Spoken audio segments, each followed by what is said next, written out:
Hey, Jim Welninski here, and I'm going to take a chance today. I'm going to talk about something that I think doesn't get talked about enough. And it's something that I run into all the time with my students here in Chicago. As many of you know, I teach at Chicago photography classes in the city. And I see students all the time get frustrated in the creative editing process because they've locked themselves into exposure and contrast situations early in the editing process, and later in the editing process, they find that they can't get out of them. And here's what I mean. Creative editing is largely an additive process. So for the most part, you're adding contrast or adding shadow or adding light. What I've found is that early on in their photographic careers, students come to a RAW editor like Photo RAW or Lightroom, and they learn how to take a photograph from start to finish. And that's certainly a valid approach. But later on in their career, when they start using the effects module or the layers module or Photoshop or some other image editing program, they never learn how to adjust the way they prepare their RAW files for editing. And that's what I want to talk about today. So let's just take a look at this file that I have open. In its present state, this file has already been adjusted a little bit in the develop module, and we're going to go back to that in a minute, but I just want to make a point here. You'll notice that the brightest thing in this photograph is this hotspot in the sky. This is not my subject. This is not where I want my viewer looking. I want my viewer to be looking down here. This is where all the interest is. This sky here is a supporting element. So I have to deal with this sky, and I have to deal with this in a way that allows me the most flexibility later on in the process. So here's some of the adjustments that I made, and we're going to make these adjustments. And you'll see that I pulled this sky back and added some things in the foreground here. And once you get to this place, and it's not hard to get here, it just takes a little bit of planning, you're not very far from this. So let's go back to the develop module and grab the RAW file and bring it into develop, and I'll show you what I did. Okay, so here we are in the develop module with this RAW file. And obviously there's a bunch of problems with this RAW file. We'll get to that in a second. But first, I want you to keep two things in mind when you're preparing your RAW file for creative editing. The first is that you want your file to have good tonal representation. All of the tones in your photograph are well represented, and they're fairly in balance. The second thing, and this is really important, is that you end up with a file that's fairly low contrast. So if you look at the histogram in this file up here, you can see that I've got stuff all the way at the right side of my histogram that's blown out, and I'm really, really close to the left side of my histogram. Now, the reason I'm saying this is because if you go out to the edges of your histogram while prepping a RAW file, once you start doing creative editing, you've got nowhere to go. You can't add more highlights and you can't add more shadows because you're already there. So you want to have a file that's relatively low contrast. So let's fix this. Let's go into the crop tool and fix the first problem with this, which is obviously that it's crooked. I'm going to grab the level tool and just click on my horizon and drag and click and then just hit the enter key.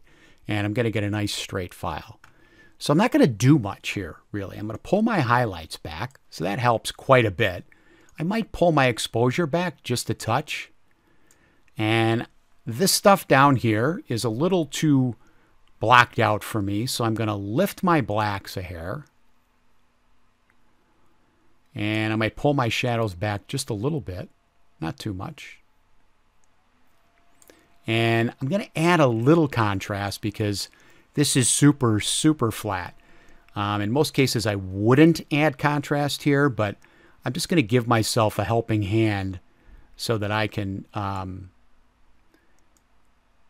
makes my job easier later. So that's looking pretty good. So I'm looking at my histogram. I've got a nice low contrast file, plenty of room on the left side of my histogram, plenty of room on the right side of my histogram. All my tones are well represented. And with the exception of this hotspot up here, everything's pretty well balanced. So that fulfills my requirements.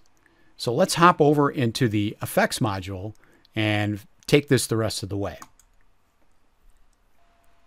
Okay, so the first thing we need to do is address the hot spot in this sky. And there's a number of ways to do this, but I'm going to pick the easiest way, really, I think, is to add a tone enhancer. And I'm not going to do anything to any of these sliders right now. What I'm really after here is the curve. So I'm going to just kind of scroll over this area, and I'm going to get a display under my histogram that tells me what value these tones are. And I can see that this is up in the 225 area or so. So keep that number in mind for a second. And I'm going to go over and grab the right point in this curve and just pull it down. Now, down here, I'm going to get an output number. And you'll remember that this is around 225. So I want to go down below that to say, 215 or so. I'm going to even this curve out now because all I want to do is just reduce the contrast in this area. So I'll make a point right here, and I'm going to lift this up like that, and just take this middle point and pull it back into the 128 position more or less on my curve. So rapidly, I've gone from this to this, and I have evened that sky out nicely. Now I only want this to be on the top part of my image, so hop up back out to 100% there. I'm just going to drop a mask on here. I'm going to use the masking bug, and I want a linear bottom mask, and I'm just going to drop it right below my horizon, and we'll let this feather out. I'm going to pull this down a little more and just give it a nice little feather. And so there we go. That looks pretty good. So now I want to bring back a little bit of the contrast in these clouds, and I'm going to add a dynamic contrast filter. So I'm not going to do anything to my small and medium contrast sliders yet. What I'm going to do is open up my large contrast slider, and look what happens. My clouds come roaring back. I'm going to pull my small contrast down and maybe pull my medium contrast back a bit too. Now you'll notice that what's happening is I'm bringing back my hotspot, right? But I can go into my protections and protect my highlights, and that nastiness goes away. So here's my before and here's my after. And again, I only want it on the top part. I've got a mask down here that I already created. So I'm just going to copy it and scroll back up here onto my mask and paste it in. And there's my sky. So let's collapse these and have a look at what we've done so far. We've gone from this to this. So that looks pretty good. I've brought my sky into line. I've got to do a little bit of work here before I'm ready to move on. So I'm going to handle this with a couple of tone enhancer layers. The first thing I'm going to do is grab my tone enhancer, and I want to pull these shadows up. And what I'm really after is the curve. So I'm going to take the bottom part of my curve and just lift this up and lift those blacks up a little bit. And the same trick that I used on the other side of the curve on the previous effect, I'm going to use again. And I'm just going to pull this down a little bit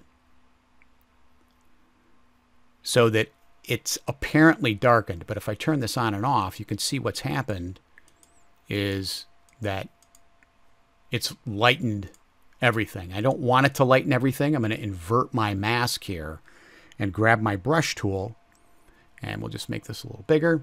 And I want to paint in. So we're going to paint in, and I'm going to zoom in here a little bit because I want to show you another little trick here. So let's just grab my navigator and pull that over to this area of the photograph where I'm going to be working, make my brush a little smaller, and I'm going to paint it 100%. And I'm painting in, and you'll see that I'm getting these nice white marks on my mask, which is what I want. So let's go a little less here on the brush size and just paint that in. Now, I can do better here simply by bringing my detail up And I can add a little clarity, but that's going to add shadow. So I think I'm going to leave that just like that and just paint in the areas where I need to reveal these shadows. Not that one, but probably a little bit over here and over here, and certainly on this rock.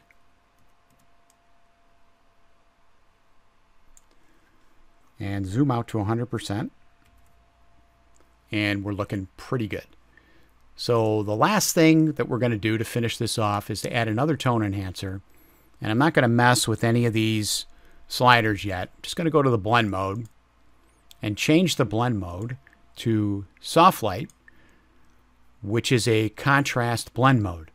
Let's reduce the opacity of this a little bit. And I'm just going to protect my shadows a touch.